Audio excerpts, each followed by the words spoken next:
Ceci dit, la direction de l'orientation et des bourses du ministère de l'enseignement supérieur est située au plateau, avenue Noguès, immeuble Noguès au premier étage. Les contacts sont les suivants. Le téléphone, c'est le 27 20 2 x 32 50.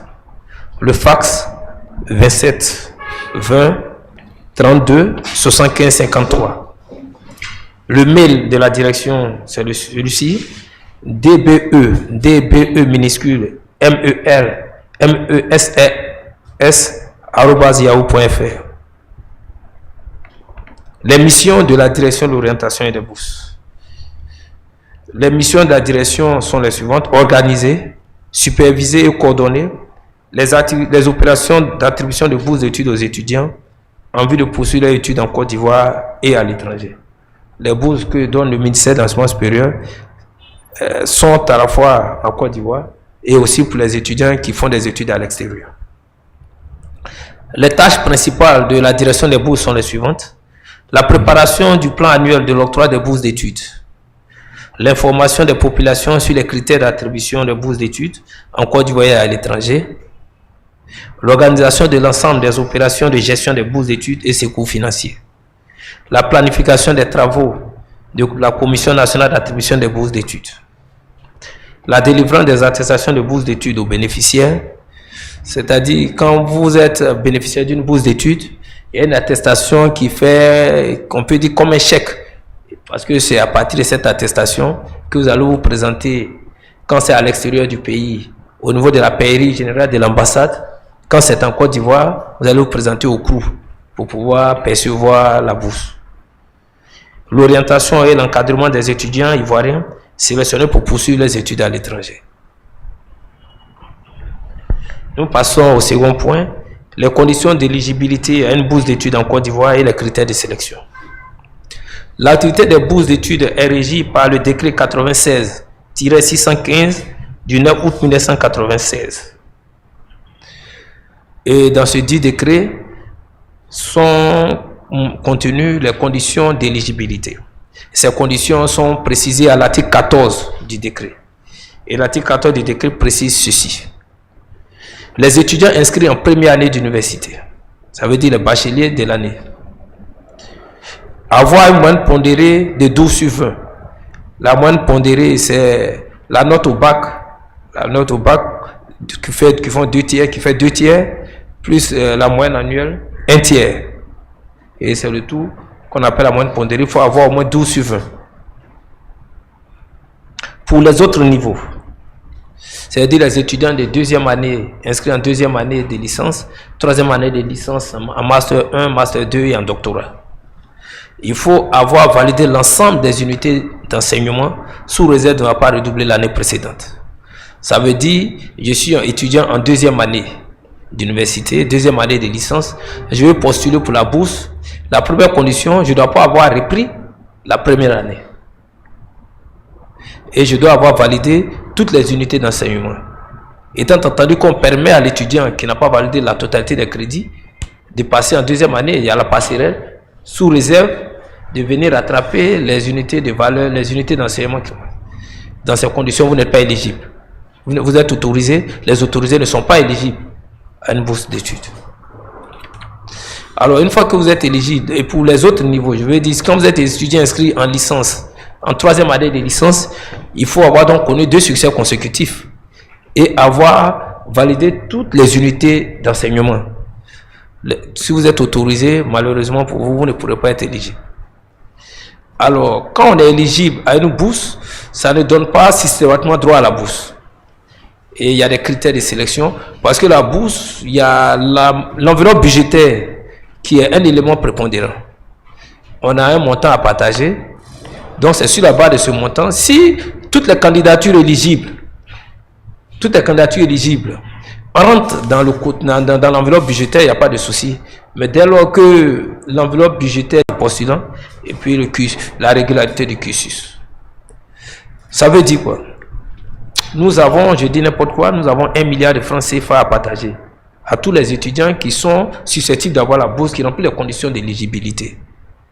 Mais quand nous faisons le point de ce que ça va nous coûter, Si on se rend compte que les 1 milliard de disponibles ne peuvent pas couvrir l'ensemble de toutes ces candidatures, donc on va procéder à un arbitrage, on va faire une répartition de par quota en fonction de la vision du gouvernement, en fonction de la vision des pouvoirs politiques, qui diront par exemple qu'il faut accorder une primauté à tel domaine d'enseignement, à tel domaine d'enseignement, en fonction des besoins de l'État. Quand cela est fait, les candidats qui sont regroupés par domaine d'enseignement, on va essayer de regarder maintenant les différents... Le premier critère, le mérite académique. Vous êtes 10, vous remplissez les conditions pour avoir la bourse, mais nous avons que 6 bourses. Si nous en avons 6, que vous êtes 10, on ne peut pas donner aux 10, on pourra donner aux 6.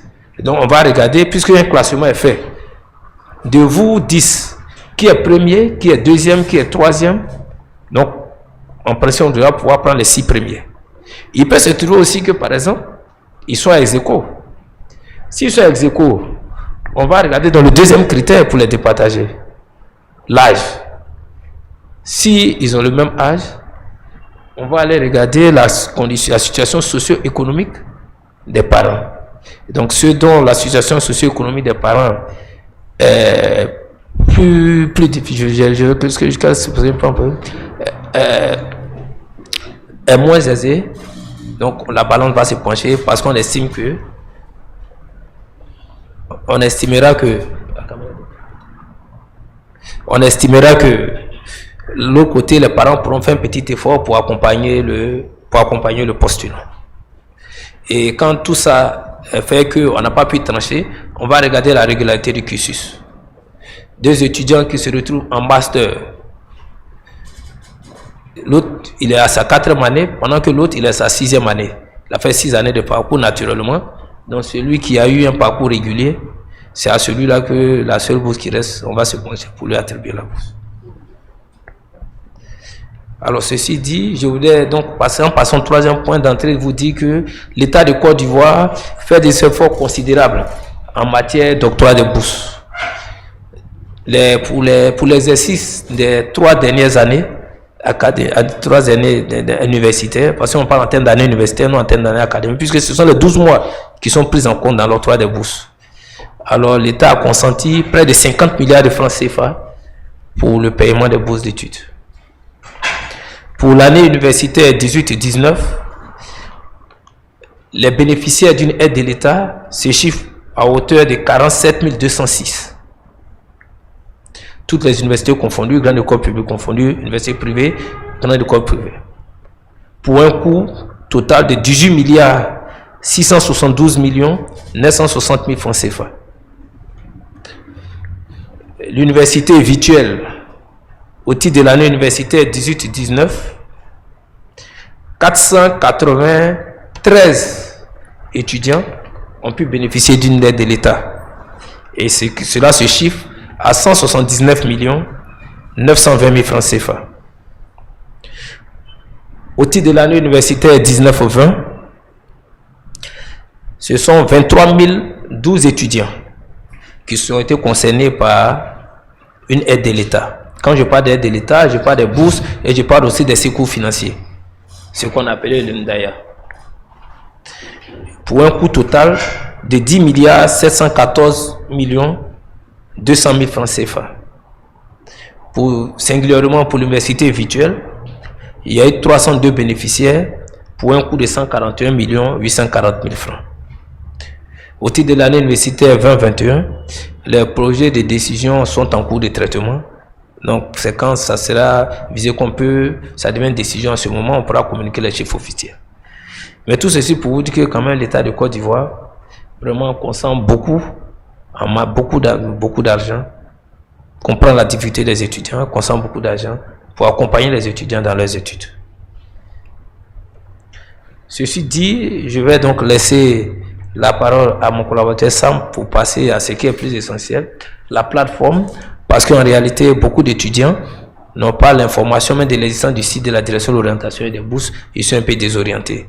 Et c'est sur cette plateforme que toutes les demandes se font et que toutes ces demandes se font.